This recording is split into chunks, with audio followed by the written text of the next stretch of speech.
Hello बच्चों, good morning. तो पिछली क्लास में हम लोगों ने संश्लेषित रेशे पढ़ लिए थे। ठीक है, संश्लेषित रेशे क्या होते हैं, संश्लेषित रेशों के प्रकार पढ़ लिए थे कि कौन कौन से प्रकार हैं, कितने प्रकार हैं। संश्लेषित रेशों के गुणधर्म पढ़ लिए थे, जिसमें प्राकृतिक रेशे और कृत्रिम रेशों के बारे में हम लोगों ने पढ़ा था। ठीक है, कि कृत्रिम रेशे क्या होते हैं, कम पानी सोखते हैं, और क्या होते हैं कि जल्दी सूख जाते हैं। ठीक है, और प्राकृतिक रेशे ज़्यादा पानी सोखते हैं और लेट से सूखते हैं। ठीक, और प्लास्टिक हम लोगों ने स्टार्ट कर दिया था। ठीक है, तो प्लास्टिक का आगे का बाकी था। ठीक, तो आगे आज हम लोग पढ़ेंगे क्रियाकलाप 3। ठीक है, कुछ अनुपयोगी प्लास्टिक की वस्तुएं लेकर निम्नलिखित क्रियाओं के आधार पर अपने अवलोकनों को सारणी 2.3 में दर्शाइए। सारणी 2.3 में हम लोग को दर्शाना है। ठीक है, कि प्लास्टिक की वस्तु का नाम लिखना है जो मोड़ने पर आसानी से मुड़ गई या टूट गई या कुछ नहीं हुआ। ठीक है, या फिर गर्म करने पर विकृत हो गई या पिघल गई या कुछ नहीं हुआ। ठीक है, विकृत हो गई मतलब उसका आकार परिवर्तन हो गया, बदल गया। ठीक है, तो ऐसी वस्तु का नाम आप लोग सोचिए। जैसे कि सोचिए कंघी। कंघी क्या होती है, उसको आसानी गर्म करने पर वो क्या होती है, आसानी से मुड़ जाती है। ठीक है, और विकृत भी हो जाती है। ठीक है, बिजली का स्विच हो गया, वो क्या होती है, वो मुड़ती नहीं है। ठीक है, और विकृत भी नहीं होती है, मतलब इसमें कुछ नहीं हुआ होगा। ठीक, खिलौने हो गए, वो क्या करती है, गर्म करने पर आसानी से मुड़ जाती है और विकृत भी हो जाती है। तो ये सब वस्तुओं के नाम आप लोग को इसमें भरना है और क्या होती है ये सब इसमें लिखना है। ठीक है, सारणी में आपने देखा कि कुछ वस्तुएं गर्म करने पर आसानी से मुड़ जाती है और विकृत हो जाती है। ऐसा प्लास्टिक थर्मोप्लास्टिक कहलाता है। ठीक है, क्या बोल रहा है कि जो वस्तुएं हैं वो गर्म करने पर आसानी से मुड़ जाती है या उसके आकार में परिवर्तन हो जाता है, वो विकृत हो जाती है, ऐसा प्लास्टिक क्या कहलाता है, थर्मोप्लास्टिक कहलाता है। ठीक है, इसके उदाहरण हैं पॉलीथीन और पीवीसी। ठीक है, थर्मोप्लास्टिक के उदाहरण क्या क्या हैं, पॉलीथीन और पीवीसी। ये ऐसे प्लास्टिक हैं जो गर्म करने पर मुड़ जाती हैं के आकार में विकृति आ जाती है। ठीक है, इनका उपयोग खिलौने, कंघी, बर्तन आदि बनाने में होता है। ठीक है, जो थर्मोप्लास्टिक का उपयोग है, जो पॉलीथीन और पीवीसी का उपयोग किया जाता है खिलौने बनाने में, बर्तन बनाने में और कंघी बनाने में, ये सब में किया जाता है। ठीक है, कुछ वस्तुएं ऐसे प्लास्टिक से भी बनी होती हैं जिन्हें एक बार सांचे में ढाल दिया जाता है तो इन्हें गर्म कर नरम नहीं किया जा सकता। अब ये तो हो गया थर्मोप्लास्टिक, जिसको गर्म करने पर आसानी से वो मुड़ जाती है, विकृत हो जाती है, उसको किसी भी सांचे में ढाल सकते हैं। लेकिन ऐसे कुछ प्लास्टिक ऐसे भी होते हैं जिसको एक बार सांचे में ढाल दिया जाए, इसके बाद उसको पुनः गर्म करेंगे तो वो नरम नहीं होता है। ठीक है, ये प्लास्टिक क्या कहलाता है, सेंटिंग प्लास्टिक कहलाता है। ठीक है, उदाहरण बेकेलाइट और मेलामाइन। ठीक, ये क्या है, थर्मोसेंटिंग प्लास्टिक के उदाहरण है। ठीक है, बेकेलाइट और मेलामाइन। बेकेलाइट ऊष्मा और विद्युत का कुचालक होता है। ठीक है, जो ये बेकेलाइट है, थर्मोसेंटिंग, ये क्या होता है, ऊष्मा का और विद्युत का कुचालक होता है, इसमें ऊष्मा प्रवाहित नहीं होती है। ठीक है, इसलिए यह बिजली के स्विच, बर्तनों के हत्थे आदि बनाने के काम में आता है। ठीक है, जो बिजली के स्विच होते हैं ये इसी बेकेलाइट के बने होते हैं, क्योंकि इसमें विद्युत का कुचालक होता है, इसमें ऊष्मा या विद्युत प्रवाह नहीं होता है। ठीक है, मेलामाइन एक बहुउपयोगी पदार्थ है। यह आग का प्रतिरोधक है तथा अन्य प्लास्टिक की अपेक्षा ऊष्मा को सहने की अधिक क्षमता रखता है। ठीक है, जो मेलामाइन है वो क्या है, बहुउपयोगी पदार्थ है। ठीक है, ये आग का क्या है, प्रतिरोधक है। ठीक, ये इसको लगा देने से इसमें आग जल्दी से नहीं लगता है। ठीक, ये क्या होता है यार, ऊष्मा सहन करने की इसमें ज़्यादा क्षमता होती है। ठीक है, इसलिए इसका उपयोग फर्श की टाइल्स में, रसोई के बर्तन में, अग्नि प्रतिरोधक में, कपड़े बनाने में किया जाता है। ठीक है, किसका, मेलामाइन का। ठीक है, टेफ्लॉन एक विशिष्ट प्लास्टिक है जिस पर तेल और जल नहीं चिपकता, इसलिए भोजन पकाने वाले पात्रों पर ना चिपकने वाली परत लगाने के काम में आता है। ठीक है, हम लोगों ने मेलामाइन पढ़ लिया, बेकेलाइट पढ़ लिया, पॉलीथीन, पीवीसी पढ़ लिया। ठीक है, लेकिन ये क्या है, एक टेफ्लॉन। ठीक है, ये भी एक प्लास्टिक है। ये क्या होता है, जल और तेल इसमें नहीं चिपकता है। ठीक है, इसलिए भोजन बनाने, जो खाना पकाने वाले जो बर्तन होते हैं उसके ऊपर परत इसकी लगाई जाती है ताकि खाना उसमें ना चिपके, तेल उसमें ना चिपके। ठीक है, किसमें, टेफ्लॉन। आगे देखते हैं 2.5 प्लास्टिक के अभिलाक्षणिक गुण। ठीक है, प्लास्टिक के गुण देखते हैं। प्लास्टिक का उपयोग हम जूते चप्पल से लेकर फर्नीचर बनाने तक में करते हैं। खाने की चीज़ें रखने के लिए भी हम प्लास्टिक से बने पात्रों का उपयोग करते हैं। सोचिए इसका इतना अधिक उपयोग क्यों किया जाता है। ठीक है, हम प्लास्टिक का उपयोग हर जगह करते हैं। ठीक है, जूते चप्पल से लेकर फर्नीचर तक, हमारे पलंग कुर्सी ये सब करते हैं। ठीक है, प्लास्टिक का उपयोग। खाने की चीज़ें रखने के लिए भी हम प्लास्टिक का उपयोग करते हैं। ठीक है, खाने का चीज़ रखने के लिए हम प्लास्टिक के डिब्बों का उपयोग करते हैं जिसमें हम खाने की चीज़ें रखते हैं। तो इतना ज़्यादा उपयोग हम इसका क्यों करते हैं, चलिए देखते हैं। आइए प्लास्टिक के अभिलाक्षणिक गुणों को जानें। क प्लास्टिक अनअभिक्रियाशील है। ठीक है, प्लास्टिक क्या है, अनअभिक्रियाशील, यह किसी चीज़ से अभिक्रिया नहीं करता। ठीक है, प्लास्टिक जल तथा वायु से अभिक्रिया नहीं करते, इनका संक्षारण आसानी से नहीं होता, इसलिए इनका उपयोग विभिन्न प्रकार के पदार्थों तथा रसायनों को रखने में किया जाता है। ठीक है, जो ये प्लास्टिक होता है वो पानी और वायु से क्या होता है, क्रिया नहीं करता है। ठीक है, और क्रिया नहीं करता इसलिए इसका संक्षारण आसानी से नहीं होता है। ठीक है, इसलिए इसका उपयोग क्या करते हैं, खाने की चीज़ों रखने के लिए, रसायनों को रखने के लिए किया जाता है इसका उपयोग। ठीक, आगे देखते हैं। प्लास्टिक हल्का तथा मजबूत होता है। प्लास्टिक क्या होता है, बहुत हल्का भी होता है और मजबूत भी होता है। ठीक है, प्लास्टिक हल्का तथा प्रबल होता है, इसलिए इनसे बनी वस्तुओं का भार तथा कीमत कम होती है तथा सामर्थ्य अधिक होता है। ठीक, और उपयोग में आसानी होती है। ठीक, जो प्लास्टिक होता है हल्का होता है और क्या होता है, प्रबल होता है, मजबूत होता है। ठीक है, इसलिए इनसे बनी वस्तुओं का भार क्या होता है, कम होता है। ठीक है, और कीमत भी कम होती है, भार भी कम होता है, ऊपर से कीमत भी कम होती है तथा सामर्थ्य अधिक होता है। ठीक है, और उपयोग में आसानी भी होती है। धातुओं की अपेक्षा हल्के होने के कारण इनका उपयोग वायुयानों तथा अंतरिक्ष यानों में भी किया जाता है। ठीक है, ये क्या है, हाँ, वायु से हल्के होते हैं तो इसलिए इसका उपयोग वायुयानों में, ठीक है, या अंतरिक्ष यानों में भी किया जाता है। ठीक है, आगे देखते हैं। प्लास्टिक कुचालक होता है। ठीक है, प्लास्टिक क्या है, कुचालक होता है, इसमें विद्युत का प्रवाह नहीं होता है। ठीक है, ये ऊष्मा तथा विद्युत के कुचालक होते हैं, इसलिए इनका उपयोग खाना बनाने के बर्तनों के हत्थे तथा बिजली के तार का कवर बनाने में किया जाता है। ठीक है, ये क्या है, जो प्लास्टिक होते हैं उसमें ऊष्मा का प्रवाह नहीं होता है, इसलिए खाना बनाने वाले बर्तनों के हत्थे में इसका उपयोग किया जाता है, बिजली के तार के कवर बनाने में इसका उपयोग किया जाता है। ठीक है, अब आगे देखते हैं 2.6 प्लास्टिक और पर्यावरण। ठीक है, अब हम लोग प्लास्टिक और पर्यावरण के बारे में पढ़ेंगे। ठीक है, आप जानते हैं कि हम दैनिक जीवन में प्लास्टिक की अनेक चीज़ों, थैलियाँ आदि का अत्यधिक उपयोग करते हैं, जिससे हमारे घरों में प्लास्टिक का कचरा इकट्ठा होता जाता है।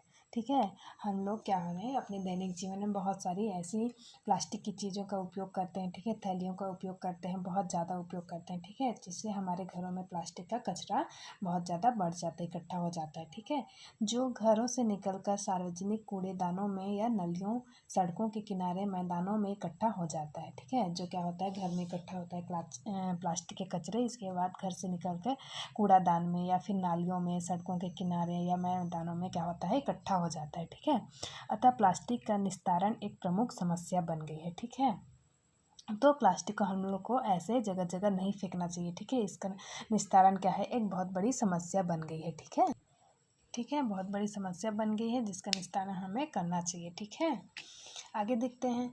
आपने कक्षा 6 में जैव निम्नीकरणीय तथा जैव अनिम्नीकरणीय पदार्थों के बारे में पढ़ा है। ठीक है, कक्षा 6वीं में आप लोगों ने निम्नीकरण और अनिम्नीकरण भी पढ़ा है। ठीक है, तो चलिए देखते हैं कि क्या होता है ये। वे पदार्थ जो प्राकृतिक प्रक्रिया जैसे सूक्ष्म जीवों आदि की क्रिया से अपघटित हो जाते हैं। ठीक है, जो प्राकृतिक क्रियाएँ होती हैं जैसे सूक्ष्म जीवों की क्रिया, ये सबसे क्या होती है, अपघटित हो जाती है। ठीक है, तो वो क्या कहलाती है, जैव निम्नीकरणीय कहलाते हैं। ठीक है, कौन, जो प्राकृतिक प्रक्रियाओं द्वारा अपघटित हो जाते हैं। ठीक है, वो क्या कहलाते हैं, जैव निम्नीकरणीय कहलाते हैं। ठीक है, तथा वे पदार्थ जो प्राकृतिक प्रक्रियाओं द्वारा सरलता से अपघटित नहीं होते हैं जैव अनिम्नीकरणीय कहलाते हैं। ठीक है, जो प्राकृतिक क्रियाओं द्वारा सरलता से क्या होते हैं, अपघटित, क्या है, जो प्राकृतिक क्रियाओं द्वारा क्या होता है, सरलता से अपघटित हो जाते हैं। ठीक है, अलग हो जाते हैं, अलग अलग हो जाते हैं, और क्या कहलाते हैं, जैव अनिम्नीकरणीय कहलाते हैं। ठीक है, जो प्राकृतिक क्रियाओं द्वारा क्या होते हैं, सरलता से अपघटित हो जाते हैं। ठीक है, वो जैव अनिम्नीकरणीय कहलाते हैं, और जो प्राकृतिक क्रियाओं द्वारा सरलता से अपघटित नहीं होते हैं, जो प्राकृतिक क्रियाओं द्वारा सरलता से अपघटित नहीं होते हैं वो क्या कहलाते हैं, जैव अनिम्नीकरणीय कहलाते हैं। और जो प्राकृतिक क्रियाओं से सरलता से अपघटित हो जाते हैं वो क्या कहलाते हैं, निम्नीकरणीय कहलाते हैं। ठीक है, समझ में आ गया। आगे देखते हैं कि प्लास्टिक को अपघटित होने में कई वर्ष लगते हैं, इसलिए यह पर्यावरण प्रदूषण का कारण बन गया है। ठीक है, जो प्लास्टिक क्या होता है, सरलता से अपघटित नहीं होता है। ठीक है, उसको अपघटित होने में बहुत साल लग जाते हैं, कई वर्ष लग जाते हैं, जो कि उतना तक वो पर्यावरण को प्रदूषित कर चुका रहता है। ठीक है, पर्यावरण को प्रदूषित करते रहता है। यदि इसे जलाया जाता है तब यह भारी मात्रा में विषैले धुएं को उत्सर्जित कर पर्यावरण को प्रदूषित करता है। सोचिए इस समस्या का समाधान कैसे किया जा सकता है। ठीक है, अगर हम गड्ढे में इसे नहीं डालते हैं और इसे जला देते हैं, ठीक है, तो ये क्या करता है, बहुत ज़्यादा मात्रा में विषैले धुएं का उत्सर्जन करता है। विषैले धुएं वायुमंडल में छोड़ता है, जिससे वायुमंडल पर्यावरण प्रदूषित हो जाता है। ठीक है, तो आप लोग सोचिए कि इस समस्या का समाधान कैसे किया जा सकता है। ठीक है, कुछ शहरों तथा गांवों में ग्राम पंचायत तथा नगर पालिका कचरे को एकत्र करने के लिए 2 अलग अलग कूड़ेदान प्रदान करती है। ठीक है, आजकल देखिएगा हर गांव में, हर ग्राम पंचायत में, नगर पंचायत क्या होता है कि कचरे रखने के लिए नीला पेटी और हरा डिब्बा रहता है। ठीक है, जिसमें कचरे को डाला जाता है। ठीक, प्रायः एक का रंग नीला तथा दूसरे का रंग हरा होता है। ठीक है, क्या होता है, एक का रंग नीला होता है और एक का रंग हरा रहता है। ठीक, नीले कूड़ेदान में पुनः उपयोग किए जा सकने वाले पदार्थ डाले जाते हैं, जैसे प्लास्टिक, धातुएं तथा कांच। ठीक है, जो नीला कूड़ादान होता है उसमें क्या करते हैं कि वो जो कचरा रहता है उसको पुनः उपयोग में लाए जाने वाले कचरे, जैसे प्लास्टिक, धातुएं और कांच, ये सब उसमें डालते हैं, किसमें, नीले कूड़ेदान में। ठीक है, और वे पदार्थ जो कूड़े के ढेर में अपघटित नहीं होते उन्हें जैव अनिम्नीकरणीय या नॉन बायोडिग्रेडेबल कहते हैं। ठीक है, जो पदार्थ कूड़े के ढेर से क्या होते हैं, अपघटित नहीं होते हैं, उन्हें क्या कहते हैं, जैव अनिम्नीकरणीय या नॉन बायोडिग्रेडेबल कहते हैं। ठीक है, हरे कूड़ेदान रसोई घर तथा अन्य पादप अथवा जंतु अपशिष्टों को एकत्र करने के लिए होता है। ठीक है, जो हरा डिब्बा रहता है, हरा कूड़ादान रहता है, उसमें जो घर के कचरे रहते हैं, कूड़ेदान के, रसोई के, जीव जंतुओं के अपशिष्ट सब, ये सब उसमें एकत्र किया जाता है। ठीक है, आप जानते हैं कि वे अपशिष्ट जो मिट्टी में दबाने पर पूर्णतः अपघटित हो जाते हैं, इन्हें जैव निम्नीकरणीय या बायोडिग्रेडेबल कहते हैं। ठीक है, जो ऐसे भी पदार्थ होते हैं, ऐसे अपशिष्ट होते हैं जो मिट्टी में दबने से पूर्णतः क्या होते हैं, अपघटित हो जाते हैं। ठीक है, मिट्टी में वो अपघटित हो जाते हैं, उन्हें क्या कहते हैं, जैव निम्नीकरणीय या बायोडिग्रेडेबल कहते हैं। ठीक है, आगे देखते हैं। कुछ उपाय ये हो सकते हैं तथा संभव, कपास व जूट की बनी थैलियों का उपयोग कीजिए। क्या बोल रहा है कि कुछ उपाय ये भी हो सकते हैं कि यथासंभव कपास व जूट की बनी थैलियाँ। ठीक है, प्लास्टिक के नहीं, कपास व जूट से बनी थैलियों का उपयोग करें।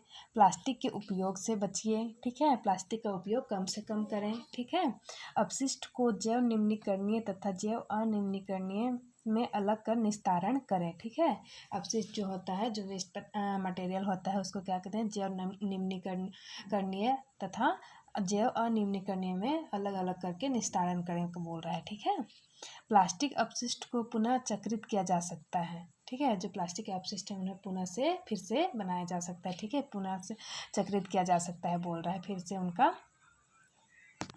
से उसका पुनर्चक्रण करके उसे पुनः फिर से बनाया जा सकता है। ठीक है, 4R सिद्धांत को याद रखिए। उपयोग कम करिए। ठीक है, रिड्यूस पुनः उपयोग करिए, पुनः उपयोग करिए, रीयूज पुनः चक्रित करिए, रिसाइकल और पुनः प्राप्त करिए, रिकवर। ठीक है, जो ये 4R के सिद्धांत है वो क्या है कि उपयोग कम करिए मतलब रिड्यूस। ठीक है, उपयोग कम करिए प्लास्टिक के। ठीक है, पुनः उपयोग करिए मतलब रीयूज, फिर से पुनः उपयोग करना है। ठीक है, पुनः चक्रित करिए, रिसाइकल, फिर से उसे पुनः रिसाइकल करना है और प्राप्त करना है। ठीक है, पुनः प्राप्त करिए, रिकवर। ठीक है, ये क्या है, 4R सिद्धांत है। ठीक है, स्वयं में पर्यावरण के हित हेतु आदतें विकसित कीजिए। क्या बोल रहा है कि स्वयं में पर्यावरण को कैसे बचाना है, पर्यावरण को कैसे सुरक्षित करना है, इसका आदत हमें विकसित करना है, इसका जागरण करना है, इस जागरूकता लोगों तक पहुंचानी है। ठीक है, इस प्रकार ये चैप्टर ख़त्म होता है। इसके क्वेश्चन आंसर हैं जो मैं आप लोगों को व्हाट्सएप में सेंड करूँगी, आप लोग नोट्स कर लीजिएगा। ठीक है, हमने सीखा, देखते हैं। कृत्रिम रेशे मनुष्य द्वारा विभिन्न रासायनिक विधियों से बनाए जाते हैं, इसलिए ये कृत्रिम या संश्लेषित या मानव निर्मित रेशे कहलाते हैं। ठीक है, ये पढ़ लिए हैं हम लोगों ने। संश्लेषित रेशे में रासायनिक पदार्थ की छोटी छोटी इकाइयाँ मिलकर बड़ी इकाई बनाती है जो बहुलक या पॉलीमर कहलाते हैं। ठीक है, छोटी छोटी इकाइयों से मिलकर क्या है, बड़ी इकाई बनती है जो बहुलक कहलाती है। सेलुलोज, रबर, रेशम, लकड़ी आदि प्राकृतिक बहुलक हैं। ठीक है, जो सेलुलोज है, रबर है, लकड़ी है, क्या है, प्राकृतिक बहुलक है। रेयॉन, नायलॉन, पॉलिएस्टर, एक्रिलिक, ये क्या है, संश्लेषित बहुलक है। ठीक है, कृत्रिम रेशे गर्म करने पर पिघल जाते हैं। ठीक है, कृत्रिम रेशों से बने कपड़ों द्वारा कम पानी सोखा जाता है तथा ये जल्दी सूखते हैं। ठीक है, इसके संश्लेषित रेशे के गुणधर्म में हम लोगों ने पढ़ा भी था कि कृत्रिम रेशे क्या हैं, कम पानी सोखते हैं और जल्दी सूखते हैं। ठीक है, प्लास्टिक भी एक बहुलक है। ठीक है, जिसे आसानी से सांचे में डालकर मनचाहा आकार दिया जा सकता है। ठीक, प्लास्टिक का पुनर्चक्रण एवं पुनः उपयोग किया जा सकता है। प्लास्टिक का क्या है, रिसाइकल भी किया जाता है और रिकवर भी किया जाता है। ठीक है, प्लास्टिक को अपघटित होने में कई वर्ष लगते हैं, अतः यह पर्यावरण प्रदूषण का एक प्रमुख कारण है। ठीक है, प्लास्टिक क्या है, जल्दी से अपघटित नहीं होता है, उसको अपघटित होने में कई वर्ष लग जाते हैं। ठीक है, यह पर्यावरण को बहुत प्रदूषित करता है। ठीक, संश्लेषित रेशों तथा प्लास्टिक का उपयोग इस प्रकार करना चाहिए जिससे हम उनके गुणों का लाभ ले सकें और पर्यावरण प्रदूषित ना हो। ठीक है, संश्लेषित रेशा प्लास्टिक का उपयोग हमें ऐसे करना चाहिए जिससे हमें लाभ भी हो और पर्यावरण प्रदूषित भी ना हो। ठीक है, इस प्रकार ये चैप्टर ख़त्म होता है। अभ्यास के प्रश्न, उचित विकल्प चुनकर लिखिए, ये आप लोग का होमवर्क है। ठीक है, कॉलम क में दिए पदों को कॉलम ख में दिए गए वाक्यों से मिलाइए, ये भी आप लोग का होमवर्क है। ठीक है, आज की क्लास यहीं ख़त्म करते हैं, होमवर्क आप लोग करिएगा। ठीक है, आगे क्लास नेक्स्ट डे करेंगे। ठीक, ओके बच्चों।